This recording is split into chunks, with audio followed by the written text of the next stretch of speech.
Minute में बात किया। मैं कुछ लैंग्वेज समझ नहीं पाया, लेकिन उनकी जो अंदर की जो भावनाएं थी उससे ये महसूस हो रहा था कि जैसे हम सब आज कोई बहुत बड़े और अच्छे काम के लिए मिल रहे हैं। हमारी जिंदगी में बहुत कुछ परिवर्तन होने वाला है, ऐसा मुझे महसूस हुआ। काफी लंबा समय इस फॉर्मेलिटीज में गया है। कुछ नए साथी होंगे जिनको शायद ये कुछ अटपटा लग रहा होगा, कुछ एडजस्ट नहीं कर रहे होंगे। कई ऐसे साथी होंगे जो पेंट फील्ड से रिलेटेड होंगे, जैसे painters, contractors, civil engineers, building से रिलेटेड लोग, और उनको ये लग रहा होगा कि इस कंस्ट्रक्शन की जगह पे इस प्रोग्राम को क्यों रखा गया है, क्यों किसी होटल में, अच्छे हॉल में, एसी हॉल में ये प्रोग्राम नहीं रखा गया। सभी के दिमाग में कुछ न कुछ चल रहा होगा, और जनरली ऐसी जगह प्रोग्राम होता भी नहीं है। लेकिन आज जहां ये प्रोग्राम हो रहा है उसका बहुत बड़ा रीजन है, और उसका सबसे बड़ा कारण ये है कि ये जो जगह है वो इस बिजनेस को करने के लिए बनाई जा रही है। जनरली जो मार्केट में जगह बनाई जाती है, जो शॉप बनाई जाती है, जो शोरूम बनाए जाते हैं, बड़े बड़े मॉल बनाए जाते हैं, वो सारे के सारे व्यापारियों के लिए, बिजनेसमैन के लिए, उनसे पैसा अर्न करने के लिए, उनसे लाखों रुपए कमाने के लिए, उनके व्यक्तिगत हितों के लिए ये बनाया जाता है। लेकिन जिस जगह आप बैठे हुए हैं वो किसी बिजनेसमैन के लिए नहीं बनाया जा रहा, किसी व्यापारी के लिए नहीं बनाया जा रहा है, किसी बिल्डर के लिए नहीं बनाया जा रहा है। ये सब उन लोगों के लिए बनाया जा रहा है जो फाइनेंशियली बहुत वीक है, जो बिजनेस के लिए पैसा नहीं लगा सकते हैं, जिनको मेहनत करने का तो जज्बा है लेकिन मार्केट में दुकान लेने की ताकत नहीं है, इन्वेस्टमेंट करने की ताकत नहीं है। अब एक आम आदमी बगैर इन्वेस्टमेंट के बिजनेस कैसे करे? क्योंकि दुनिया में अगर सबसे ज्यादा पैसा कहीं से मिलता है तो वो बिजनेस से मिलता है। बाकी सब लिमिटेड में आते हैं, चाहे कोई प्रोफेशन हो, चाहे कोई जॉब हो, चाहे कोई एग्री फील्ड से हो या किसी भी फील्ड हो। एक बिजनेस ऐसा फील्ड है जिससे अनलिमिटेड पैसा कमाया जा सकता है। लेकिन अभी तक जो धारणा थी वो ये माना जाता था कि बिजनेस से पैसा एक बिजनेसमैन ही कमा सकता है। लेकिन आज ये प्रोग्राम खत्म होने के पहले पहले आपको ये महसूस हो जाएगा कि अगर हमने इरादा पक्का कर लिया तो कोई भी व्यक्ति जिसके पास लगाने को पैसा नहीं है, लेकिन अगर वो थोड़ा अपने दिमाग का इस्तेमाल करता है और मेहनत करने को तैयार है तो उसके दम पर भी वो विदाउट इन्वेस्टमेंट के बिजनेसमैन बन सकता है और लाखों रुपए कमा सकता है। अच्छा, पीछे आवाज क्लियर आ रही है? क्लियर आ रही है? अगर दिक्कत है तो पीछे वाले थोड़ी थोड़ी चेयर आगे ले ले, थोड़ा थोड़ा सा नजदीक ले लीजिए, नहीं तो थोड़ा इधर आ जाइए, क्योंकि लिंकअप होने में शायद थोड़ा मेरे को मैच लग रहा, थोड़ा आगे आगे आ जाए। ठीक है, क्लियर? ओके।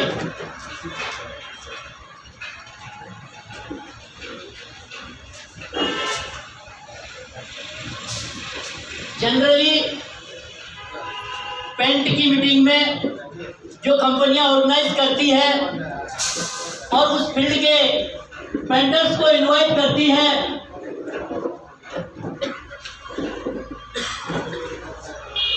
अच्छा पेंटर कितने हैं? एक बार पेंटर भाई, पेंट से कॉन्ट्रैक्टर रिलेटेड, पेंट से रिलेटेड पर्सन अच्छी खासी संख्या है। Thank you.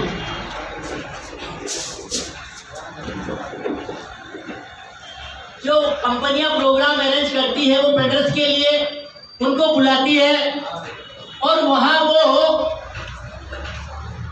खाने का इंतजाम करते हैं। कितने पेंटर भाई ऐसे हैं जो प्रोग्राम में कुछ पेंट का नॉलेज लेने जाते हैं और कितने भाई ऐसे हैं जो खाने के लिए जाते हैं? अगर खाना नहीं रखा जाए तो जितने लोगों को इनवाइट किया है मुश्किल से 10-20% लोग आएंगे। सही है जो मैं बोल रहा हूँ? सही है। अच्छा, ये सर यहाँ सबको जवान है कन्फर्म ऐसा है, क्योंकि इस बिजनेस में पैसा कमाना तो बोलना पड़ता है, और अगर बोलना नहीं आता है तो बोलने वाले को खरीद के रखना पड़ता है। बस ऑप्शन बहुत है, लेकिन अगर खुद बोले तो अच्छा रहता। सबको बोलना आता है क्या? कुछ को आता है, चलो ठीक बात है। देखिए, मैं मेरी बात शुरू करूं उससे पहले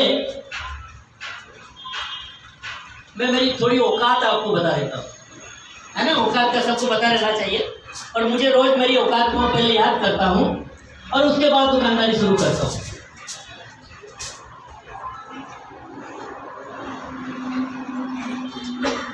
यहाँ एक ये बिल्डिंग बनाने वाले कॉन्ट्रैक्टर बहादुर कोटी सर बैठे हुए हैं,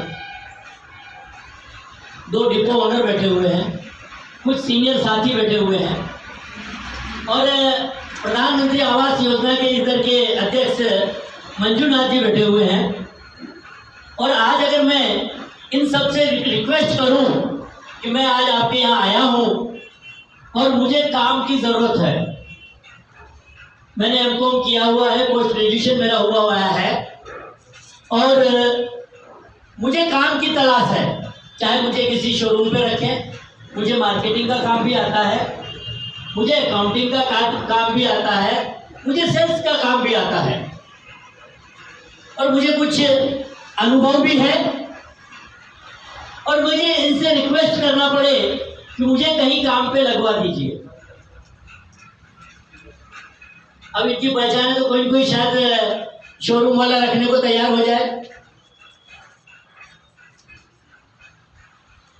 अगर इनकी रिकमेंड से मुझे रख लिया जाता है तो सर मुझे महीना कितना मिलेगा?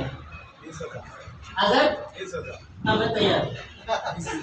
सर कोई 20,000 नहीं देगा।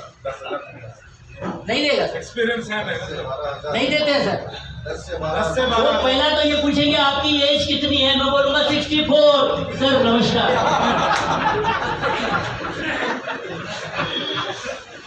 कहाँ के हैं? मैं बोलूँ राजस्थान को, तो जाने के लिए पैसे चाहिए क्या? किराए का इंतजाम नहीं है क्या? अभी 64 साल की उम्र में आपको हम कैसे काम देंगे? अब प्रेशर आता है, चलो ये मंजूनाथ जी बोल रहे हैं, इनको नाराज करना ठीक नहीं है, चलो रख लो, कुछ तो करेगा, देखेंगे, नहीं तो 1-2 महीने के बाद हटा देंगे। तो ऐसी कंडीशन में मुझे 10-12 हज़ार से ज्यादा कोई नहीं। बात समझ में आ रही है? मैं जो बता रहा हूँ ये मेरी औकात है, समझ में आ रही है? ये सच्चाई है, इससे कोई झुठला नहीं सकता। और मैं उसको हर दिन याद करता हूँ। अब थोड़ा सा मेरी लाइफ के बारे में शायद आपको कुछ लोगों को पता है, कुछ को नहीं पता है। मेरी जिंदगी बहुत दुखों से गुजरी है। शायद मैंने जितने कष्ट देखे हैं यहाँ बैठे हुए एक ने भी नहीं देखे होंगे। मैं गारंटी बोलता हूँ, स्टैम्प पे लिख के दे सकता हूँ। 1959 में मेरा जन्म हुआ, 1978 में मेरा पोस्ट ग्रेजुएशन हुआ। 5 साल भटकने के बाद भी काम नहीं मिला। 1984 में मेरी शादी कर दी गई। प्रॉपर भीलवाड़ा राजस्थान का रहने वाला हूं और उसी शहर में एक लड़की के पिता ने उनकी लड़की की शादी मेरे साथ कर दी। वो क्यों कर दी मुझे आज दिन तक नहीं समझा, क्योंकि उस समय मैं बेरोजगार था, मेरे पास कोई रोजगार नहीं था और हमारे खानदान में भी इतना कोई पैसा नहीं था कि किसी बेरोजगार व्यक्ति की शादी कर दी जाए। अब वो तो उनको ही मालूम है, उसके पिताजी को ही मालूम क्यों की। हो गई पहले ही बेरोजगार और लोड बढ़ गया, घर से प्रेशर आने लगा। कहीं छोटा मोटा कभी काम मिलता, कभी नहीं मिलता। और जब कुछ समय ज्यादा निकला तो कुछ घर से भी प्रेशर आने लगा, मिसेस की तरफ से भी प्रेशर आने लगा कि कुछ करते क्यों नहीं। पिताजी के पास पैसे नहीं थे, कोई खेतीबाड़ी नहीं थी, कोई जॉब नहीं लग रहा। ऐसा ही टाइम निकल रहा तो घर में थोड़ी खिटपिट होने लगी। और उस समय मैं थोड़ा गुस्सेल प्रवृत्ति का आदमी था, थोड़ा गुस्सा जल जाता है।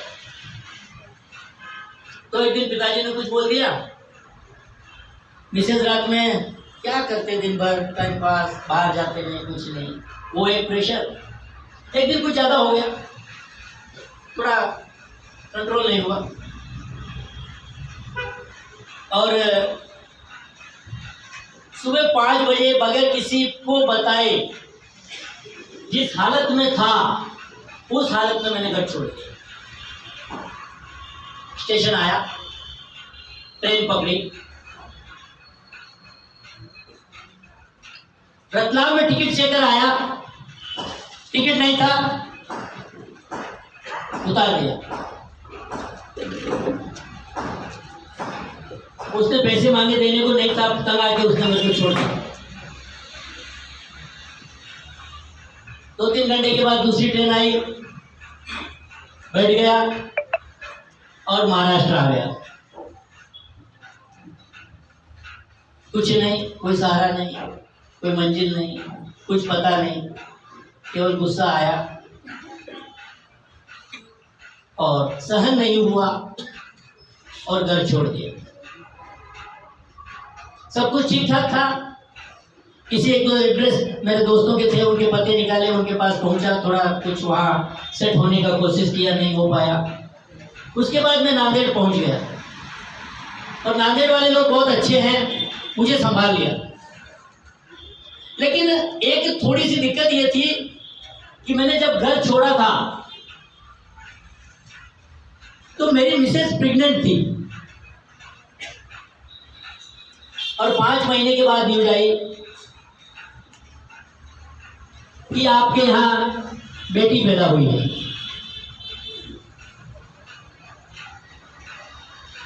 मुझे इमीडिएट जाना चाहिए था, लेकिन परिस्थितियां अनुकूल नहीं थी, विपरीत परिस्थितियां थी।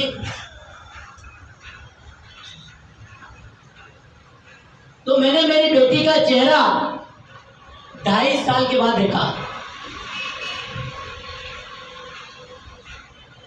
ऐसी स्थिति आपके साथ कभी नहीं हुई। आप अंदाजा लगाइए कि उन पर क्या बीत रही होगी और मेरे पर क्या बीती होगी।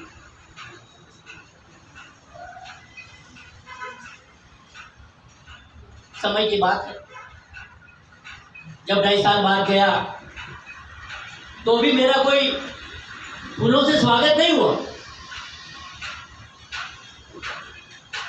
बहुत ताने कसे गए, फिर परेशान हो गया, 2-3 दिन के बाद निकलने का प्रोग्राम बनाया।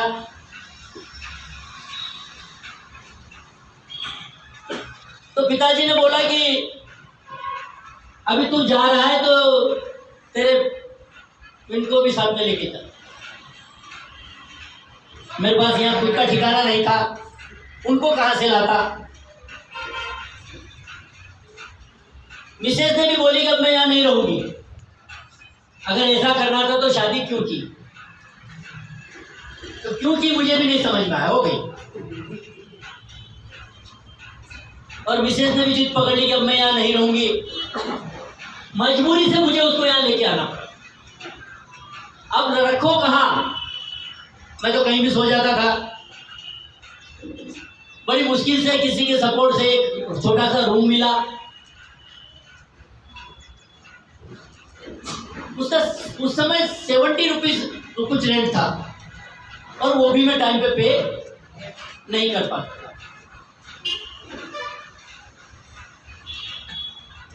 अब आप सोच रहे होंगे कि तुम्हारी इस स्टोरी से हमारा क्या लेना देना।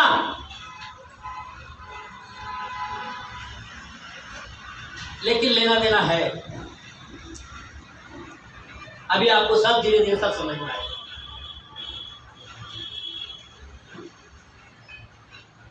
जब मैंने नांदेड़ में काम चालू किया, कहीं काम मिलता था तो कितना पैसा मिलता था पता है? मेरे को सर पहला पेमेंट मिला 9 रुपये रोज, 270 रुपया महीना। अभी तो 270 रुपये रोज में कोई काम नहीं करे। बात समझ में आ रही? अभी मेरे पास नांदेड़ में एक 3 स्टार कैटेगरी की होटल है।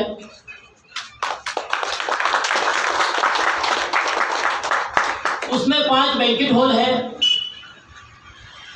40 रूम है, एक स्वीट बेकरी का काउंटर है, एक चौपाटी टाइप का एक काउंटर है, और उस होटल में लगभग 200 लोग काम करते हैं, और उन 200 लोगों का लगभग पर मंथ का पे आउट 28 लाख रुपीस है।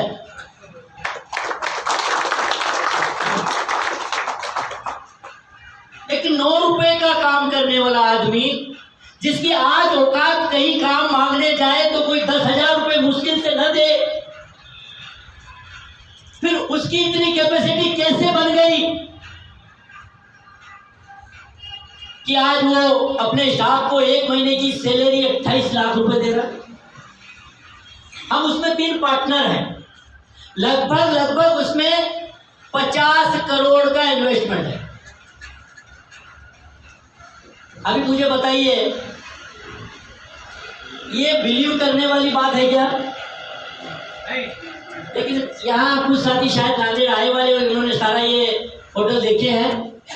मैं ठीक बोल रहा हूँ या झूठ बोल रहा हूँ? कैसे हुआ होगा? और आज मुझे यहाँ आने की जरूरत क्या थी? जब इतना हो गया तो आज यहाँ आने की जरूरत क्या थी? और पेंट को ही क्यों सिलेक्ट किया? सब जानना जरूरी है या नहीं? पेंट को ही क्यों सिलेक्ट किया है? दुनिया में तो हजारों आइटम है, ये भी एक कहानी है। लेकिन मैं अगर सारी कहानियां सुनाते लग गया तो शायद कम से कम अपने को 24 घंटा लग जाएगा।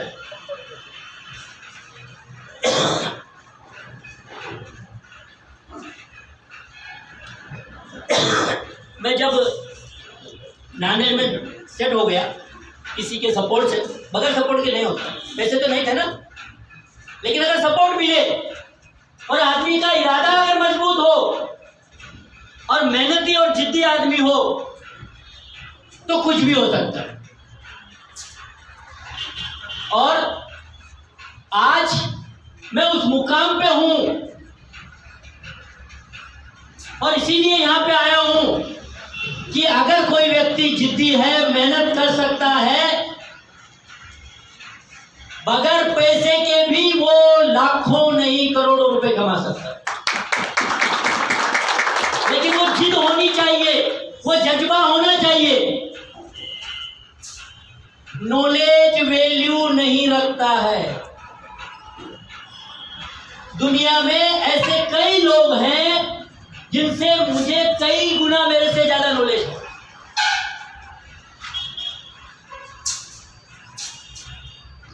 नॉलेज होना अच्छी बात है, लेकिन नॉलेज सब कुछ नहीं।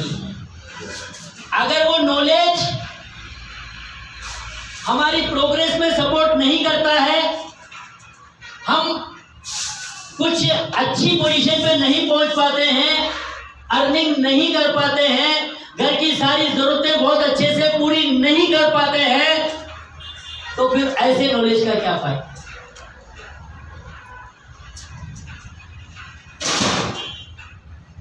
मुझे तो ब्रश पकड़ना भी नहीं आता, मुझे तो रोलर चलाना भी नहीं आता,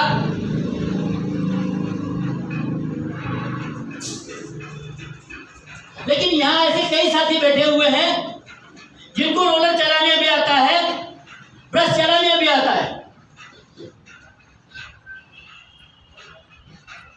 लेकिन जिनको रोलर और ब्रश चलाना आता है उनको सिर्फ मजदूरी मिल रही है।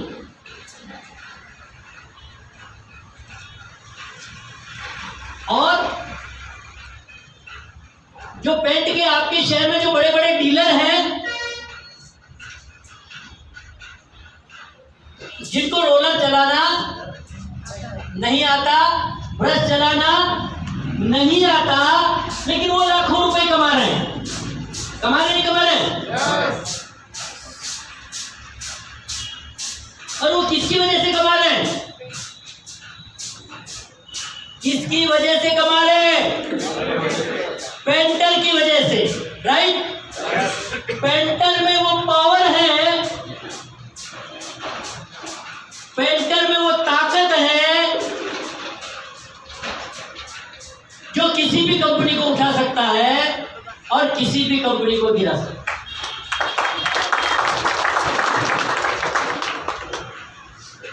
कई पेंटरों ने सड़क छाप कंपनी को टॉप पे पहुंचा दिया, राइट?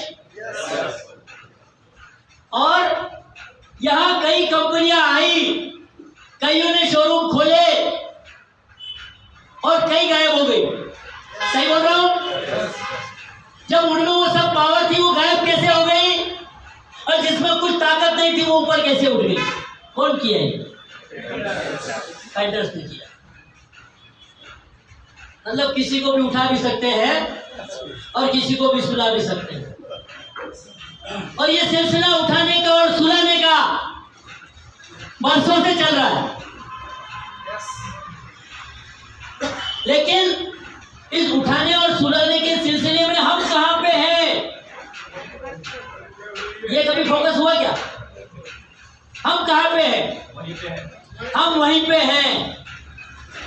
फिर हम दूसरों को उठा सकते हैं, तो फिर हम क्यों नहीं उठ सकते? ये कभी गौर किया? ये कभी विचार किया है? नहीं किया, फुर्सत ही नहीं है ना। हम 10-20 हजार कमाने में इतने बिजी हैं कि लाख 2 लाख के बारे में सोचने का टाइम ही नहीं है।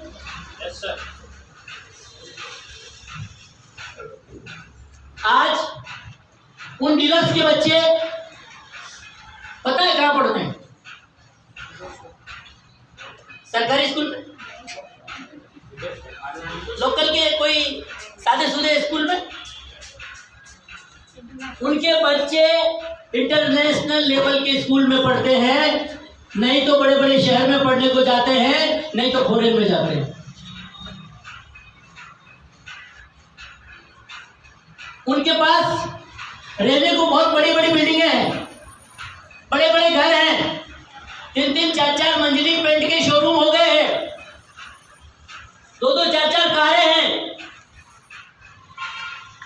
और उनके सब शोरूमों को, उनके घर की बिल्डिंगों को आप लोगों ने ही चमकाया है। हम चमका के खुश हैं। कभी बच्चों ने ये सवाल किया है सर, पापा आप सब दूसरों की बिल्डिंग चमका रहे हैं, इतनी बिल्डिंगें बना दी हमको, आप दिखाते हैं और आप हमको बहुत खुश करते हैं, लेकिन हमको टिन शेड में क्यों रखा हुआ है?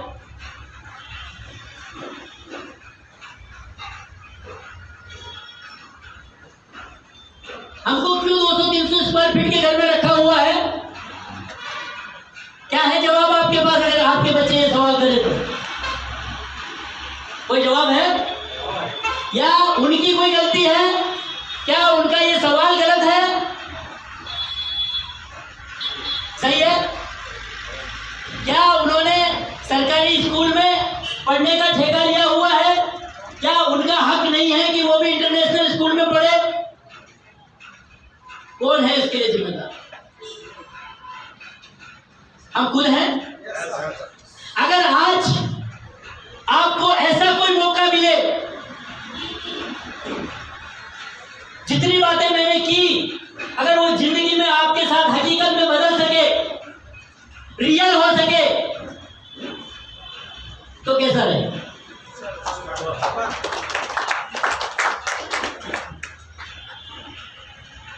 कुछ लोग काफी सीरियस हो गए, उनको लग रहा है कि मैं गलत जगह बैठा हूं, जो चीज हो नहीं सकती ऐसी बातें क्यों फेंकी जा रही है?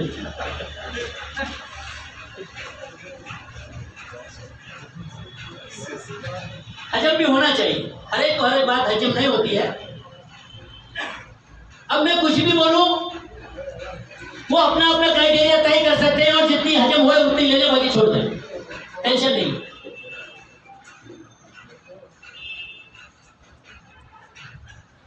मेरे साथ हुआ है ना, हुआ या नहीं हुआ? मैं आपको सबको इनवाइट करता हूं, आइए, एक बार आइए, और इतनी गारंटी लेता हूं कि मैं वहां आने के बाद आपसे कोई बात करूं या नहीं करूं, मैं स्टैंप पर लिख के दे सकता हूं कि वहां आप 2 घंटे भी रुके तो आप वहां से ऑटोमेटिक नई एनर्जी लेके निकलेंगे, मेरा गारंटी। ऐसे बहुत सारे एग्जाम्पल हैं, आइए। और मैं चाहता हूं कि जैसे मेरी लाइफ में परिवर्तन आया, आने वाले समय में आपकी सबकी जिंदगी वैसे ही बदल जाए, किसी चीज की कमी ना रहे।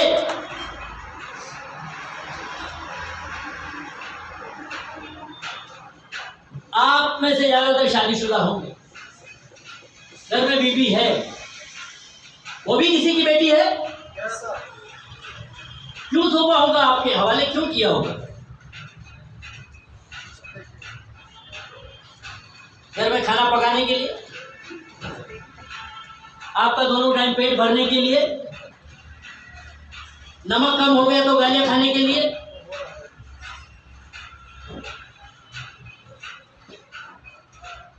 घर में झाड़ू पोछा करने के लिए, बच्चों को बड़ा करने के लिए। बुरा लग रहा है? और गलती से उसने बोल दिया कि मेरी पड़ोसन आज मार्केट में जाके एक अच्छी साड़ी लाई है, मुझे भी बहुत पसंद आ रही है, मुझे भी एक साड़ी दिला।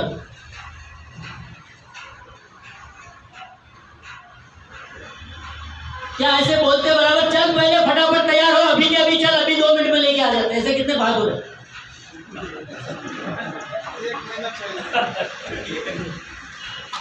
है क्या ऐसा कोई बहादुर? चल तू एक बोल रही है 4 ले ले।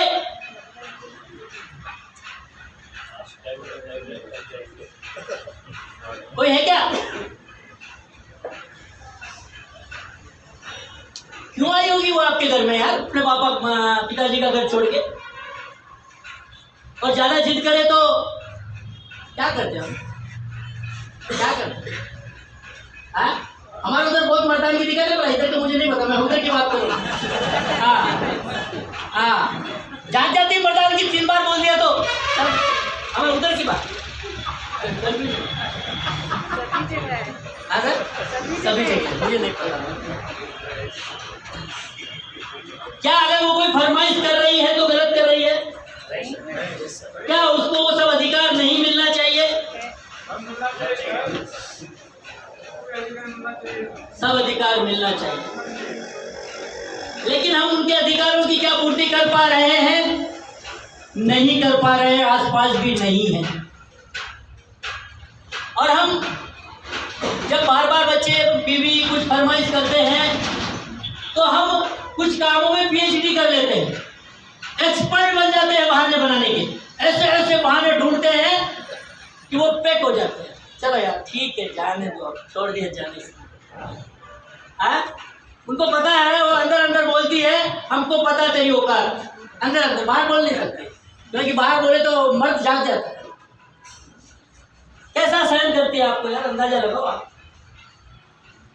आज मैं सब बातें आपको इसलिए बता रहा हूं कि आज आपके पास मौका है, आज आपके पास वो गोल्डन अपॉर्चुनिटी है कि अगर आज आपने मेरी सारी बातें ध्यान से सुन ली और उस पर अमल करना चालू कर दिया, मैं स्टेप पे लिख के दे सकता हूं कि ऐसी नौबत कभी नहीं आएगी। वो एक मांगेगी, आप 4 दिलाएंगे।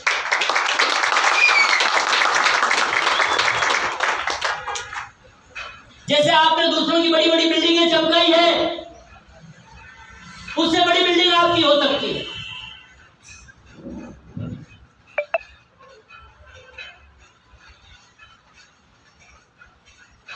पेंट का वर्तमान क्या है, फ्यूचर क्या है, शॉर्ट में वो आपको बता दूं ताकि आप रिलेट हो पाए। मार्च 2019 में जब ऑल ओवर इंडिया का पेंट का सर्वे किया गया तो लगभग टर्नओवर आता था 1,25,000 करोड़ का पर मंथ का। कितना? और इन 2 सालों में पेंट की रेट, पेंटर है कोई? इन 2.5 सालों में पेंट की रेट 4 गुना बढ़ी है। राइट बोल रहा हूं मैं? राइट बोल रहा हूं? अब उस हिसाब से अगर कैलकुलेशन लगाया जाए तो महीने का टर्नओवर आज की तारीख में 4 से 5 लाख करोड़ का है। हम ज्यादा नहीं पकड़े, अगर हम इसको पकड़ते हैं महीने के टर्नओवर 2 लाख करोड़, लगभग पूरे ऑल ओवर इंडिया में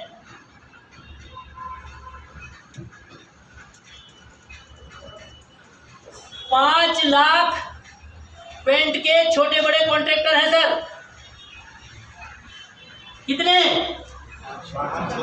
5 लाख। और लगभग जो पेंट करने वाले लोग हैं वो है 1 करोड़।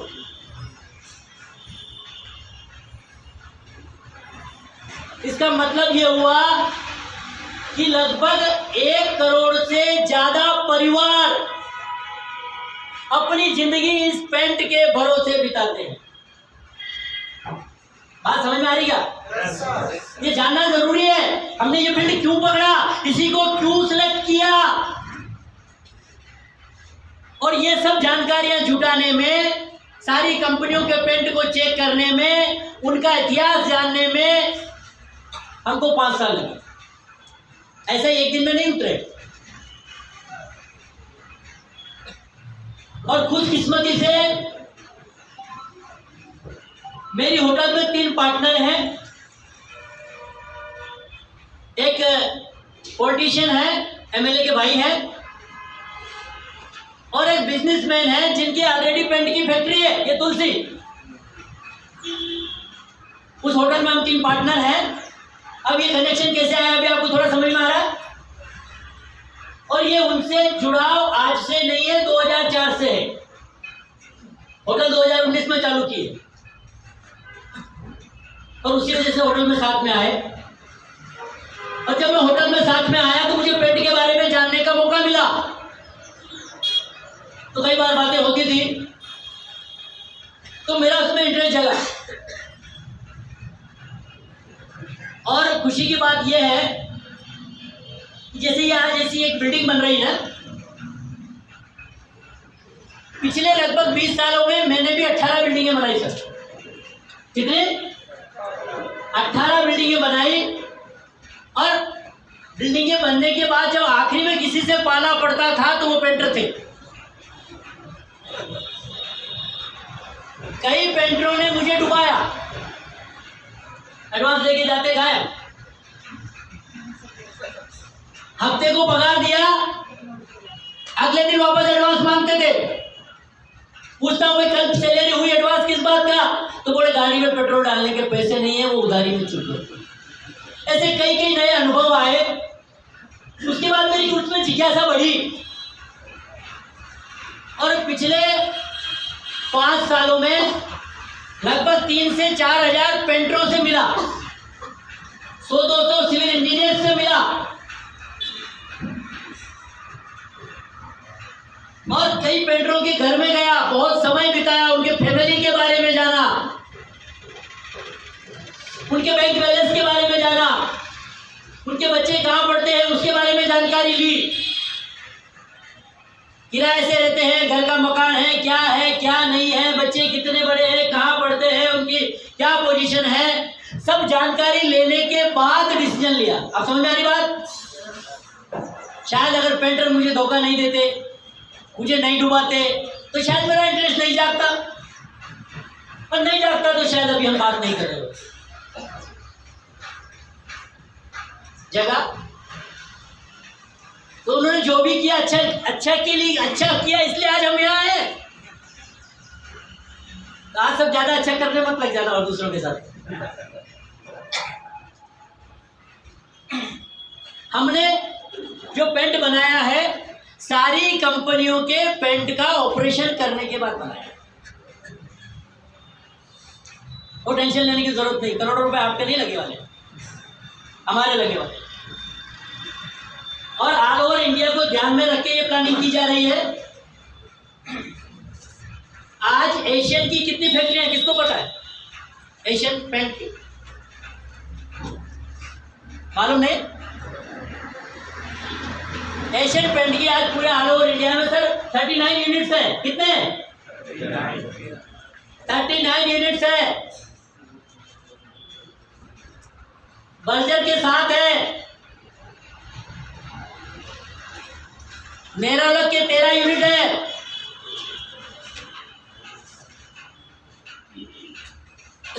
सब पूरा जानकारी लिया,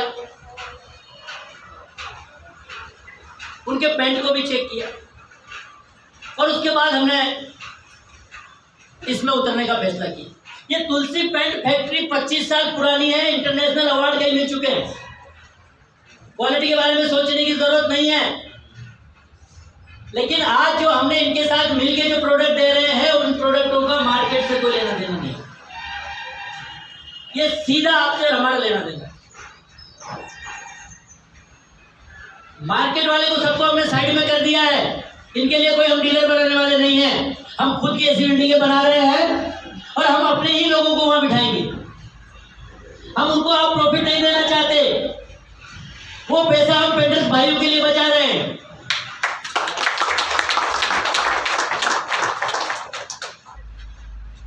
हम आपको हमारे बिजनेस में पार्टनर लेना चाहते हैं। क्या धारवाड़ के पेंटर कौन है? एक बार हाथ खड़ा करें। प्रॉपर धारवाड़ से पेंटर है, जो पुराना पेंटर है 25 साल पहले का।